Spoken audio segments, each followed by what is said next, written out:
Nipah രോഗബാധയുമായി ബന്ധപ്പെട്ട് ഇന്ന് ഒരാളുടെ പരിശോധനാ ഫലം കൂടി നെഗറ്റീവായതായി ആരോഗ്യമന്ത്രി വീണ ജോർജ്.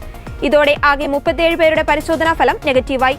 മലപ്പുറം ജില്ലയിൽ എംപോക്സ് രോഗം സ്ഥിരീകരിച്ച വ്യക്തിക്ക് പിടിപെട്ട വൈറസിന്റെ വകഭേദം കണ്ടെത്താൻ ജീനോം സീക്വൻസിംഗ് നടത്തുമെന്നും ആരോഗ്യമന്ത്രി അറിയിച്ചു. എംപോക്സ് ബാധിച്ച രോഗിയുടെ നില തൃപ്തികരമാണ്. എംപോക്സ് രോഗിയുടെ സമ്പർക്ക പട്ടികയിൽ 23 പേരാണുള്ളത്. മന്ത്രി വീണ ജോർജിന്റെ നേതൃത്വത്തിൽ ഉന്നതതല യോഗം ചേർന്ന് സ്ഥിതിഗതികൾ വിലയിരുത്തി. ഇന്ന് പുതുതായി 2 പേരെ സമ്പർക്ക പട്ടികയിൽ ഉൾപ്പെടുത്തിയിട്ടുണ്ട്. ഇവർ ഹൈറിസ്ക് വിഭാഗത്തിൽ ഉള്ളവരാണ്.